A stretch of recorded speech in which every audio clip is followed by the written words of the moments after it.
Subscribe channel Truth.id dan aktifkan lonceng notifikasi untuk mendapatkan informasi seputar live streaming dan video khotbah terbaru. Posisi tombol subscribe berada di kanan atas channel kami dan jangan lupa nyalakan loncengnya. Shalom ibu-ibu wanita surgawi, senang berjumpa dalam acara Wanita Surgawi yang tentu kita tunggu-tunggu. Tapi sebelum kita belajar kebenaran firman Tuhan, mari kita berdoa. Terima kasih Bapak untuk kebenaran firman-Mu yang akan kami dengar ini. Kami siap untuk Engkau ubah, untuk Engkau bentuk sehingga kami semakin cantik dalam pemandangan-Mu. Kami serahkan semua dalam tangan pemeliharaan-Mu yang sempurna. Kami buka hati dan pikiran kami untuk menerima kebenaran-Mu. Dalam nama Tuhan Yesus Kristus. Amin. Ibu-ibu, apa kabar? Tentu kita berharap semua kita dalam keadaan yang baik, dalam pemeliharaan Tuhan yang sempurna. Nah, ibu-ibu, semakin kita belajar kebenaran firman Tuhan, semakin kita ngerti, semakin kita merasa bahwa ikut Tuhan itu ternyata tidak semudah apa yang kita bayangkan sebelumnya.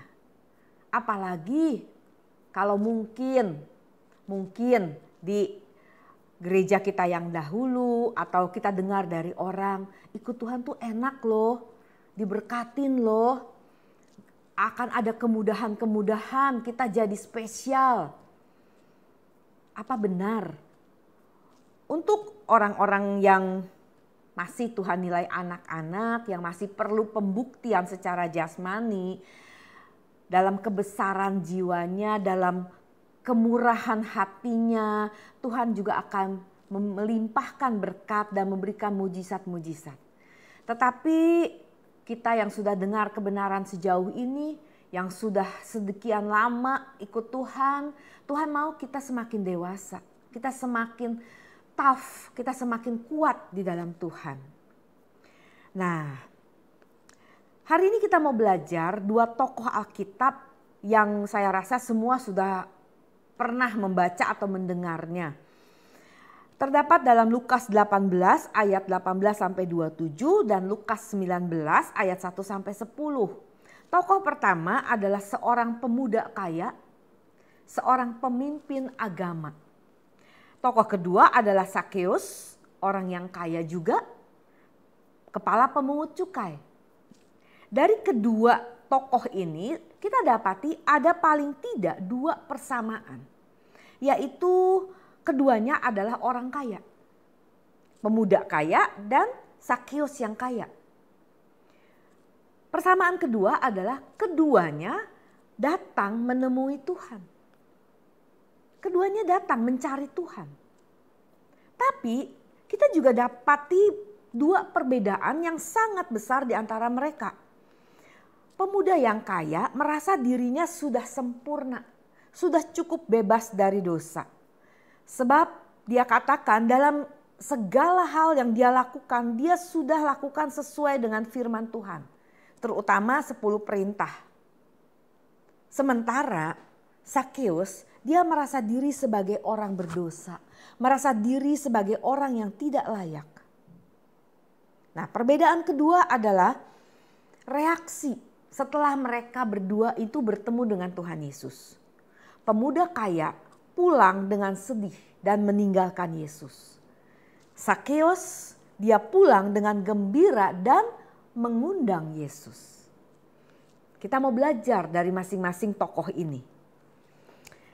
Tokoh pertama pemuda kaya dari Lukas 18 ayat 18 sampai 27, demikian firman Tuhan. Ada seorang pemimpin bertanya kepada Yesus. Katanya, "Guru yang baik, apa yang harus aku perbuat untuk memperoleh hidup yang kekal?" Dia bertanya. Ibu-ibu, kita juga sering nanya kan kalau dalam keseharian hidup kita, mungkin kita tanya ke pembantu kita, "Mbak, kemarin cabai yang saya beli ditaruh mana? Mbak, sisa makanan kemarin kok nggak ada di kulkas?" Kita nanya, karena apa? Kita mau cari informasi. Ya kan? Orang bertanya karena dia nggak tahu. Dia mau cari informasi, mencari jawaban. Nah, menjadi satu budaya di Indonesia, kita tuh jarang mau tanya, malu. Ya, kita jarang mau tanya. Kalau ditanya, kalau di kelas, saya ngajar kelas, ada yang mau tanya, ragu-ragu, malu, takut ditertawakan, takut pertanyaannya gak berkualitas. Ada aja alasannya. Tapi kalau sudah ada yang berani mulai, biasanya yang kedua, ketiga bermunculan. Ini merupakan satu perbedaan yang mencolok dengan cara pendidikan orang-orang Israel. Anak orang Israel dibiasakan untuk berani untuk bertanya. Sehingga ketika seorang anak kecil pulang sekolah, sang ibu akan bertanya kepada anak yang baru pulang sekolah. Dia tanya gini, kamu tadi nanya apa ke guru? Benar, dia akan tanya itu. Kamu tadi tanya apa ke guru? Ayo jujur ibu-ibu. Kalau anak kita pulang sekolah, apa yang kita tanya? Gimana tadi pelajarannya, ngerti nggak? Apa yang ibu atau bapak guru ajarkan?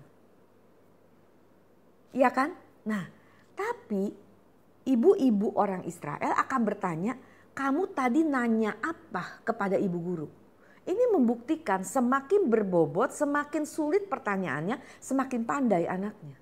Dan anak akan terlatih untuk giat mencari tahu, untuk menambah pengetahuannya. Nah, ibu-ibu, sadarkah ibu-ibu bahwa salah satu orang paling kaya di dunia entertainment, ya, seorang host, seorang pembawa acara yang bernama Oprah Winfrey, seorang wanita. Dia punya satu program di televisi yang dia punya tugas di situ apa? Cuma nanya. Dia duduk, ada tamu, lalu dia cuma bertanya sama tamu itu. Dan untuk melakukan itu dia dibayar gedenya minta ampun. Dia dibayar dengan jumlah yang besar, kerjanya cuma nanya.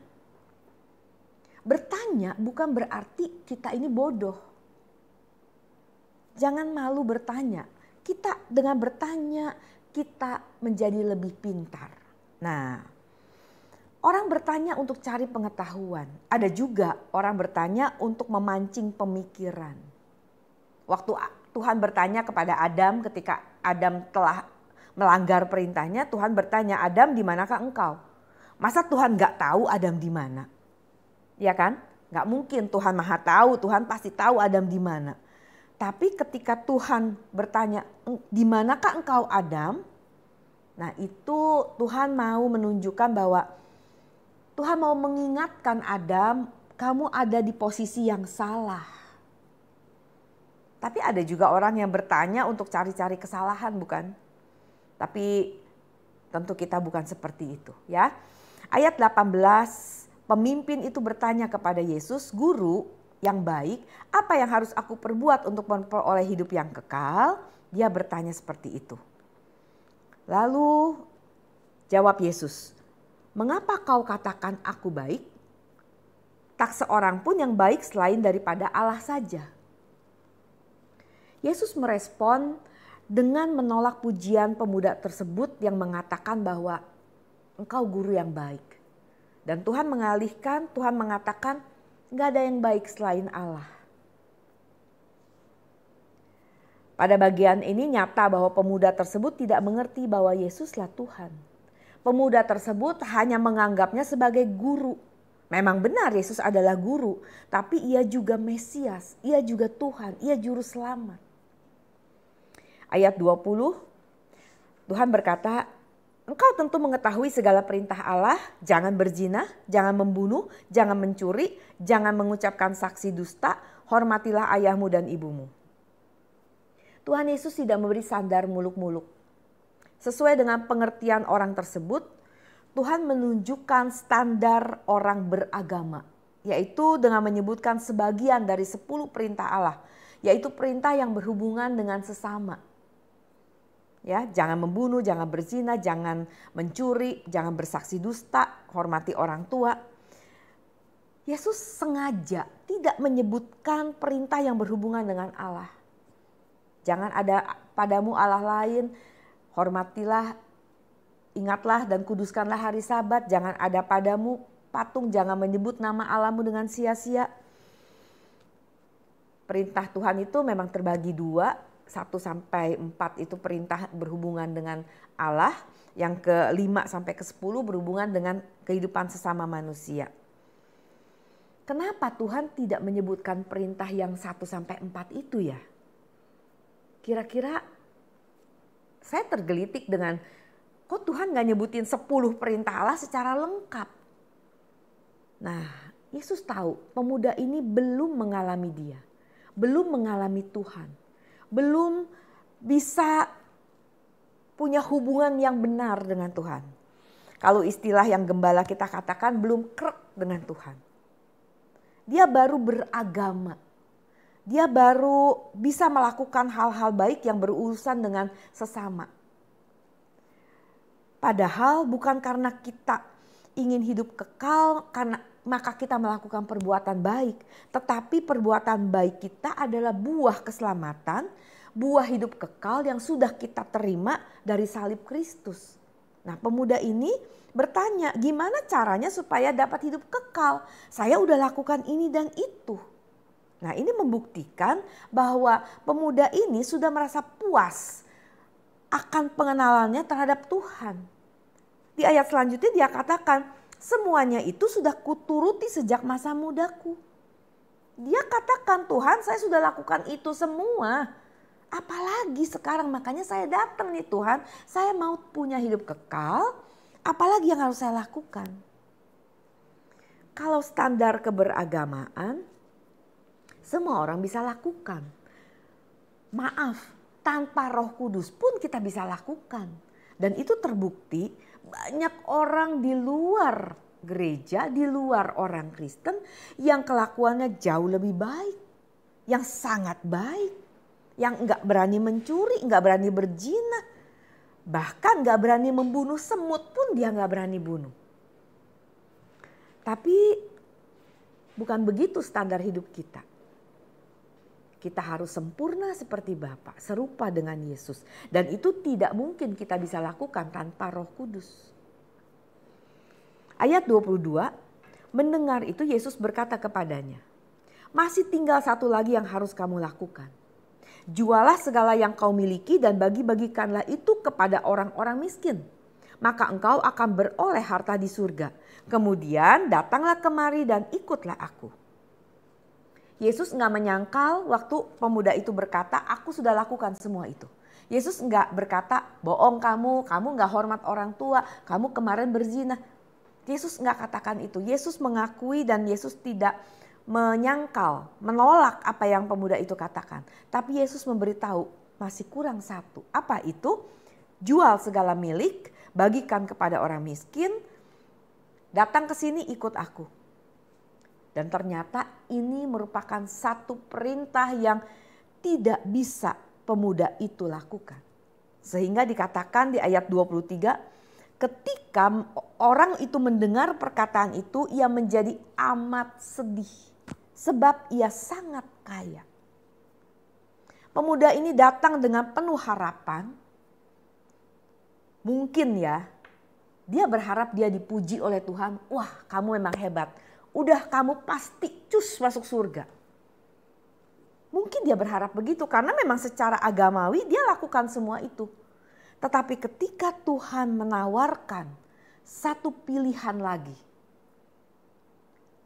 dia menjadi amat sedih sebab ia sangat kaya. Dia datang dengan penuh pengharapan tapi pulang dengan penuh kesedihan. Karena dia tidak bisa melakukan apa yang Tuhan perintahkan. Kekayaan sudah menjadi berhala bagi pemuda. Menjadi kaya tidak salah, tetapi terikat dengan kekayaan. Satu hal yang berbeda dan ini hal yang sangat salah. Nah, dia tidak berani melepaskan segala sesuatu yang dimiliki yang menjadikan dia terhormat atau membuat dia nyaman. Ibu-ibu, bagaimana dengan kita? Kalimat ini tidak hanya berlaku bagi semua atau bagi orang yang kaya secara ekonomi, secara materi. Tuhan mau tunjukkan di sini kita tidak boleh terikat dengan apapun dan siapapun. Kita harus berani melepaskan apapun dan siapapun jika Tuhan meminta kita untuk melepaskannya. Apakah ada sesuatu atau ada seseorang yang menjadi berhala hidup kita? Berhala bukan hanya berupa patung, meja abu, yang ada fotonya, yang kepadanya kita berdoa, kita pasang hiyo, kita bakar, kita menyembah seperti ini. Bukan hanya itu. Berhala modern hari ini bisa berupa hobi, berupa kecantikan, berupa pasangan, anak, cucu, kekayaan, pangkat. Segala hal yang kepadanya kita menyukai, kita mengasihi, kita terikat lebih daripada kasih kita, keterikatan kita kepada Tuhan.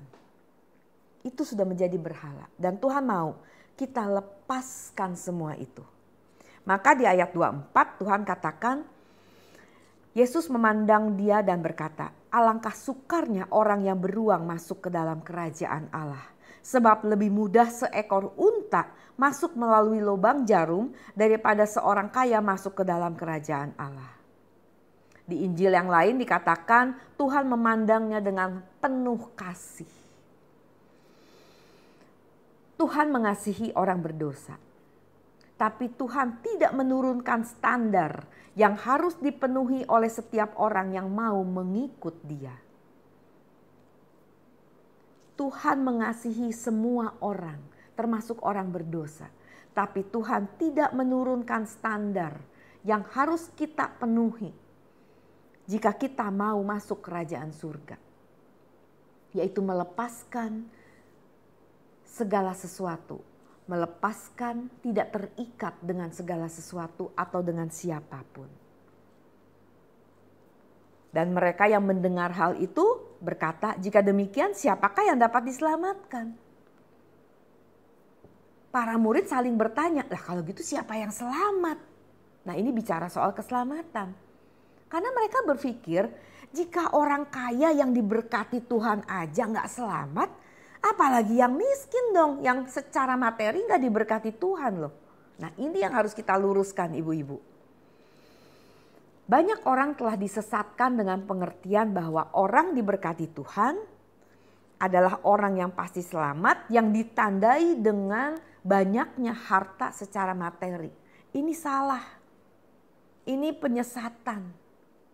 Berkat terbesar yang kita terima dari Tuhan adalah salib. Keselamatan. Dan itu sebuah kepastian, bukan mudah-mudahan. Tetapi ada harga yang harus kita bayar, yaitu jangan terikat dengan apapun dan siapapun. Kekayaan materi bukanlah ukuran seseorang diselamatkan atau pasti selamat atau tidak. Ukuran sesungguhnya dari kekayaan kita adalah apa yang akan kita miliki di kekekalan nanti. Jadi jangan merasa minder atau merasa sedih karena kita tidak sekaya si A, si B. Kita sedang mengumpulkan harta di surga. Yang nanti akan kita dapati waktu kita hitung-hitungan di kekekalan nanti. Berapa yang kita dapati. Nah sekarang kita mau baca tentang Sakius, tokoh kedua. Lukas 19. Yesus masuk ke kota Yeriko dan berjalan terus melintasi kota itu. Di situ ada seorang bernama Sakius, kepala pemungut cukai, dan ia seorang yang kaya. Ya, sama tadi kaya dan sama-sama cari Tuhan nih. Ia berusaha untuk melihat orang apakah Yesus itu. Tapi ia tidak berhasil karena orang banyak, sebab badannya pendek. Maka berlarilah ia mendahului orang banyak, lalu memanjat pohon ara untuk melihat Yesus yang akan lewat di situ. Ketika Yesus sampai ke tempat itu, ia melihat ke atas dan berkata, Sakeus, segeralah turun, sebab hari ini aku harus menumpang di rumahmu. Lalu Sakius segera turun dan menerima Yesus dengan sukacita. Di ayat yang barusan dikatakan ia pulang dengan sedih hati. Sementara ini dikatakan Sakius menerima Yesus dengan sukacita. Tetapi semua orang yang melihat hal itu bersungut-sungut, katanya, ia menumpang di rumah orang berdosa. Tapi Sakius berdiri dan berkata kepada Tuhan, Tuhan, setengah dari milikku akan kuberikan kepada orang miskin. Dan sekiranya ada sesuatu yang kuperas dari seseorang, akan kukembalikan 4 kali lipat. Kata Yesus kepadanya, hari ini telah terjadi keselamatan kepada rumah ini karena orang ini pun anak Abraham. Sebab anak manusia datang untuk mencari dan menyelamatkan yang hilang. Yesus menunjukkan bahwa ada orang kaya yang bisa masuk surga loh. Yaitu Sakius, seorang kepala pemungut cukai. Nama Sakius adalah nama dari bahasa Ibrani, Sakai, yang berarti murni atau sejati. Bangsa Yahudi memiliki sebuah arogansi sebagai umat pilihan Allah, sehingga mereka memandang bangsa non-Yahudi sebagai bangsa yang rendah nilainya. Hal ini menyebabkan mereka merasa sangat terhina ketika harus membayar pajak kepada kekaisaran Romawi. Dan tragisnya Sakius, dia orang Yahudi asli dan namanya aja menunjukkan dia seorang yang sejati. Justru bertugas sebagai antek-antek, sebagai pemungut cukai, pemungut pajak bangsanya sendiri yang akan diserahkan kepada kekaisaran Roma. Di mata masyarakat Yahudi pada saat itu, Sakius bukan hanya mengerjakan pekerjaan yang hina, tapi Sakius juga dianggap sebagai pengkhianat bangsa. Dengan jalan hidup yang dipilihnya, Sakius menjadi orang yang dihindari oleh masyarakat, orang yang terbuang. Nah, pasti bukan hal kebetulan dan bukan tanpa alasan Sakius terjerumus dalam lembah hidup yang hina di mata bangsanya. Kita tidak tahu apa yang menjadi alasan Sakius untuk memilih jalan sebagai pemungut cukai. Walaupun untuk ini dia harus membayar harga terbuang dari bangsanya. Dia menjual martabat, nama baik keluarga, saudara, bangsa, harapan orang tua yang memberi nama dia sebagai orang yang setia. Nah, Bapak Ibu, khususnya ibu-ibu wanita surgawi, dalam kesadarannya Sakius tidak berdiam diri. Dia melangkah, dia mencari jawaban atas kekosongan jiwanya selama ini.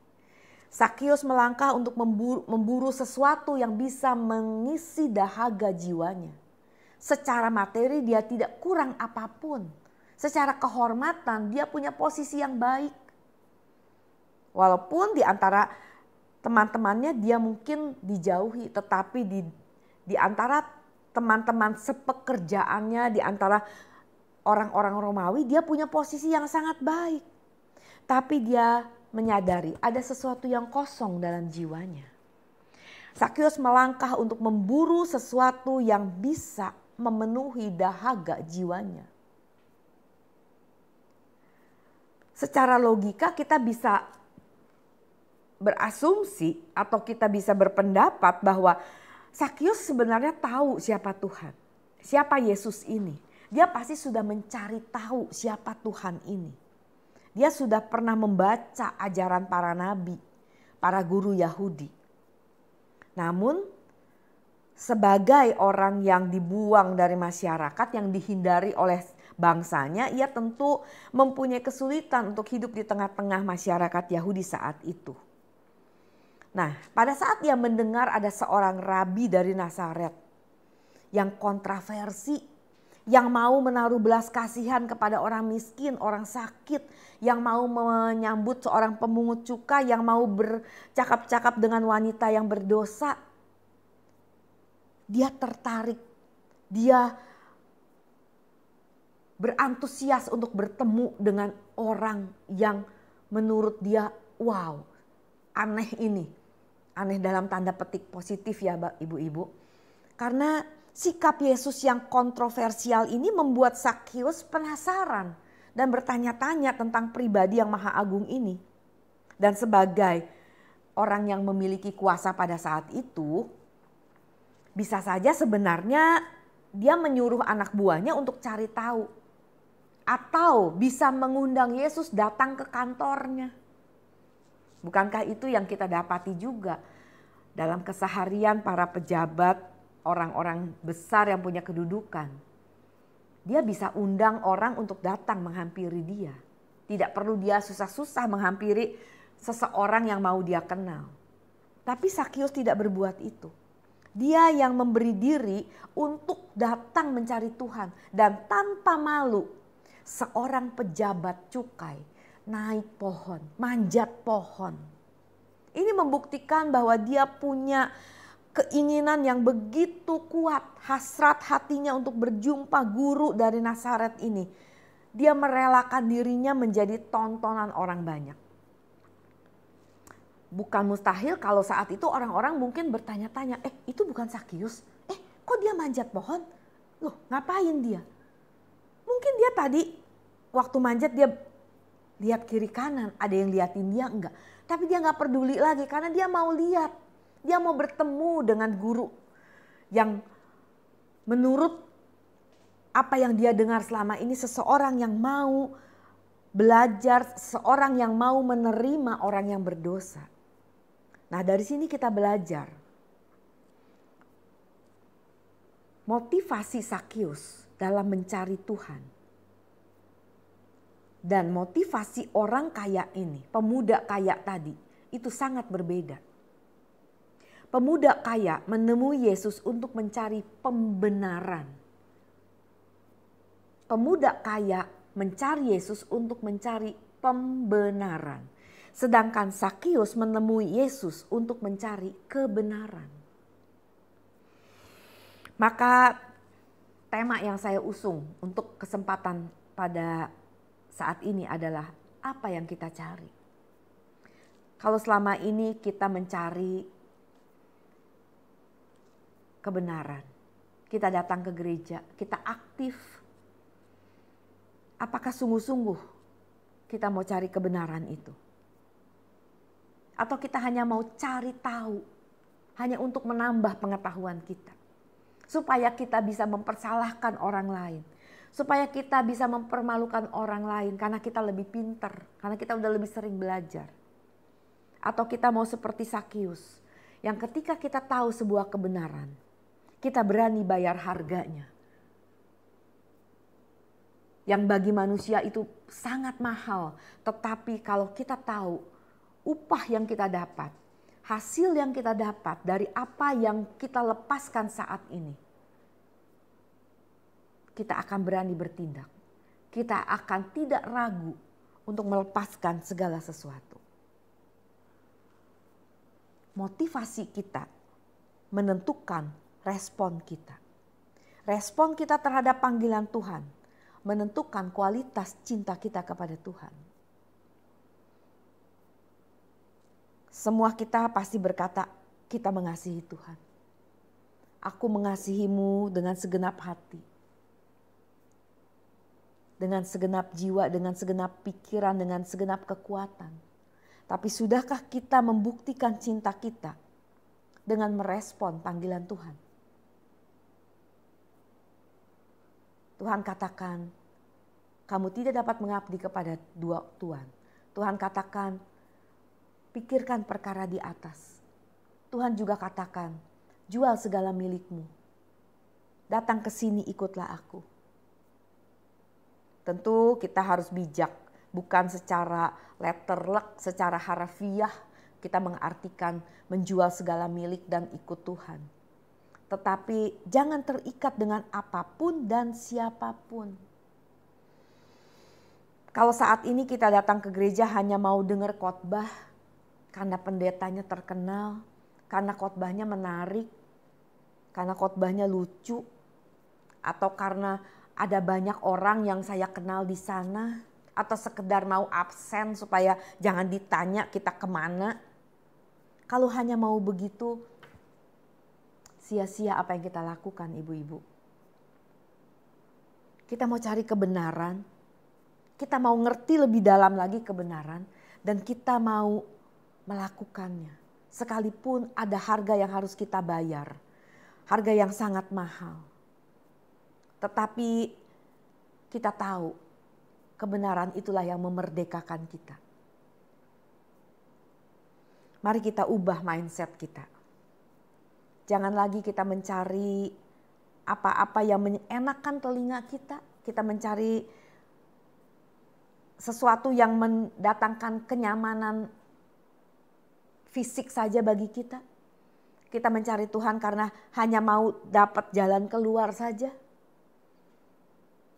Tapi mari kita mencari Tuhan karena kita mau belajar kebenaran. Mau mengaplikasikan kebenaran itu. Dan kita mau jadi berkat buat orang lain. Jangan menunda untuk bertemu dengan Tuhan. Kita gak tahu kapan waktu kita akan berakhir. Kemarin saya pergi ke sebuah panti jompo, panti Werda. Ada tante saya di sana, di Bogor. Di sebelah kamar tante saya ada seorang ibu, baru berumur 72 tahun. Tante saya umur 91 tahun. Ibu itu sakit diabetes, sudah komplikasi. Pas saya jenguk, dia bertanya, siapa kamu? Saya katakan, saya keponakan ibu yang sebelah.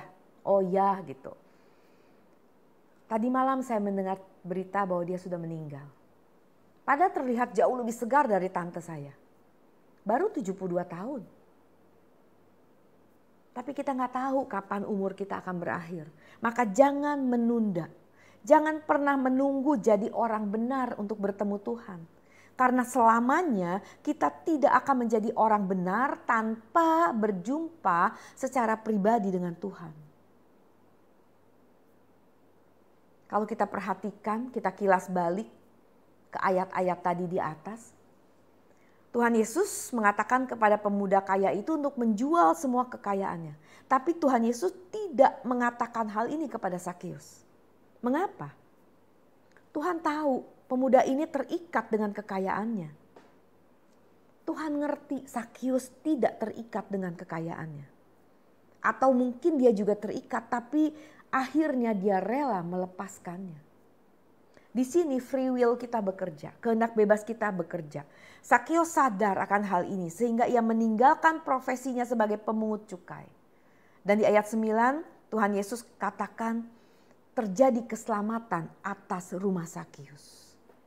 Tuhan Yesus mencari dan menyelamatkan orang yang hilang tanpa peduli ada banyak orang yang bersungut-sungut di sekitarnya. Kuasa gelap akan menggiring banyak orang untuk berpikir bahwa nanti selalu masih akan ada waktu untuk mencari dan menemukan Tuhan. Sehingga hari hidup diisi dengan segala kegiatan tanpa mencari Tuhan dengan sungguh-sungguh. Jangan menunda apa yang harus kita lakukan hari ini. Selama masih bisa dikatakan hari ini, kerjakan. Jangan sampai kita terlambat mencari Tuhan, mencari kebenarannya, sehingga kita menyesal. Waktu hidup kita terbatas. Apa yang kita cari? Amin. Mari kita berdoa. Kalau selama ini kami mencari hal yang salah, yang sia-sia, ampuni kami Bapa. Tapi sekarang kami mengerti satu yang akan kami buru, satu yang akan kami kejar dengan segenap hati dan kekuatan. Kebenaran firman-Mu yang membekali kami, yang menguatkan kami, yang mengubah kami. Sehingga kami menjadi wanita-wanita surgawi yang selalu menyenangkan hati Tuhan. Dalam segala hal yang kami lakukan, kami perbuat, kami katakan, bahkan kami pikirkan. Kami selalu sesuai dengan kehendak-Mu. Walaupun masalah kami masih ada, masih tetap ada, bahkan mungkin bertambah. Tapi kami bersyukur lewat kebenaran-Mu pada kesempatan ini. Kami dimerdekakan. Kami tidak terikat lagi dengan masalah kami. Kami tidak terikat lagi dengan siapapun dan apapun. Tapi hari ini kami mengikatkan diri kami dengan Engkau Tuhan, satu-satunya juru selamat hidup kami. Terima kasih Bapa, terima kasih Tuhan Yesus. Kami berpisah satu sama lain, tapi sebelum kami meninggal ruang YouTube ini, Engkau berkati kami. Berkat dari Allah Bapa di surga, kasih sayang dari Tuhan Yesus Kristus, penyertaan, pertolongan, penghiburan, kekuatan dari Roh Kudus menyertai kita semua. Di dalam nama Tuhan Yesus Kristus. Amin. Tuhan Yesus memberkati.